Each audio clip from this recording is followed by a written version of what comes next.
Hey everyone and welcome. I'm Matt with Chaparral Motorsports. Check us out at chapmoto.com for all of your riding needs. Today we are going to take a look at the best of entry-level MX boots under $200. Let's have a look. So what I've done here is pulled out 5 of the best entry-level boots under $200 that I feel is the best value for your money. Now I know this is just my opinion, so use it as a reference. If you have another suggestion of what the best entry-level boot is, subscribe to us on YouTube, leave us a comment down below, and let me know what you think. Now when it comes to choosing a new boot, or even if this is your first pair, sometimes all of the choices can be overwhelming, so that's why I did all the homework for you. These boots all have similar features and they're essentially designed to do the same thing, but it's the subtle differences between each that are really going to impact your decision. So we're going to pull out all of the key features and compare them. We'll start off with the ONeal Element boot. Now this is available in sizes 7 through 15, only comes in black, and it comes right in at $149 at full retail. So it's well under the $200 mark. It's very affordable. It has great looks to it, nice styling, and this is your basic entry-level boot.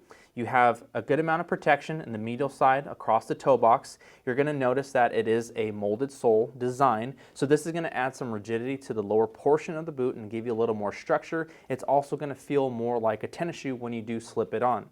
It is a little stiff, but that's something that's really common in motocross boots. You have a 4-strap, 4-buckle design, all pretty standard stuff here. And again, you have a good range. It comes only in black.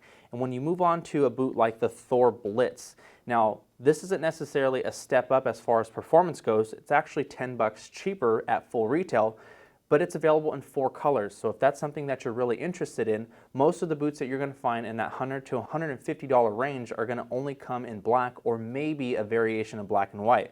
So having 4 colors available is a really cool standout feature. As far as the boot goes and the construction, it's pretty comparable. It's an entry-level boot. It's more of a traditional stitched-on style sole. You have a good amount of protection in the medial portion across the toe box, also in the shin plate. This uses a 3-strap 3-buckle design, and you're going to notice that the bottom strap utilizes 2 that goes into 1. So it's pretty unique. You're still going to get a great closure. And again, on the stiff scale, this is still going to be pretty stiff. You will need to break these in.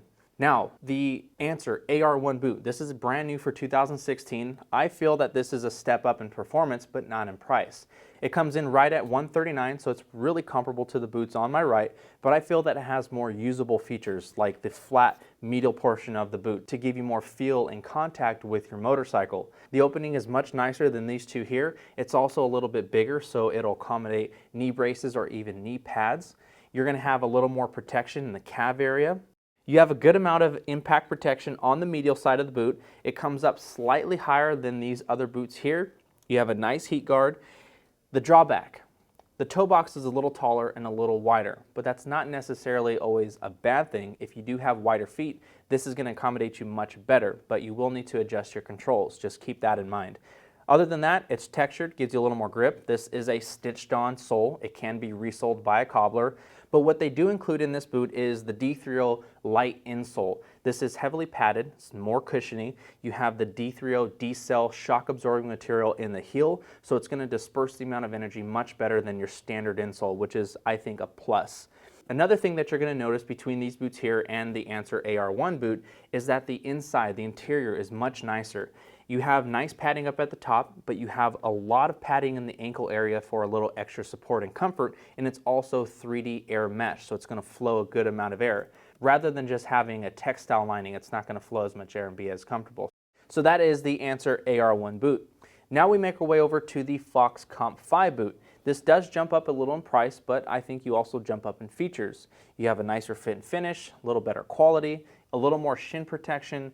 The buckles are a lot nicer. They're made with aluminum. You have a little more protection in the medial portion of the boot. It's textured on the top of the toe box. It is low profile and it does have that molded sole design, so it's going to be nice and comfortable. Interior, nice textile lining, nice and padded in the ankle for a little extra support. The boot is very flexible right out of the box, although it doesn't have the hinge on it. So just keep that in mind. You might lose a little bit of lateral support, but nonetheless, it's still a great boot. As for my top pick out of all of these boots here on the table, the new 2016 Alpinestars Tech 1. Comes in right at $199, so the higher end of the scale. It is available in sizes 5 through 16, so you have a huge range, and it comes in 3 different colors, including this black here on the table. One of the biggest reasons why this is my favorite pick is because this is the only boot in the $200 range that actually has a true flex system. So on the medial portion of the boot, you will find this blade here. This will allow natural movement of the foot and ankle, allow the top portion of the boot to flex with the bottom. It also gives you lateral support. You have a lot more impact protection across the lateral side of the boot, and you'll notice that all of that TPU material wraps completely around the toe box onto the other side to give you better abrasion and impact protection.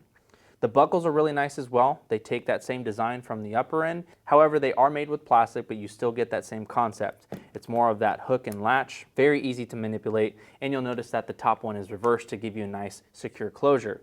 It's very comfortable internally. You have that nice moisture wicking liner, and it is resolable. It's traditional stitched on style. It looks great. Again, it is available in multiple colors, so you can pick and choose. I really think this one is a home run from Alpinestars in that $200 boot category. So there it is. That's just a very quick comparison on all of these boots under 200 bucks. For more info on each and every one of them and to find full breakdown reviews, check us out online at shapmoto.com or subscribe to us on YouTube to catch all of those videos. Thank you so much for watching. I hope this was helpful. I'm Matt. We'll see you next time.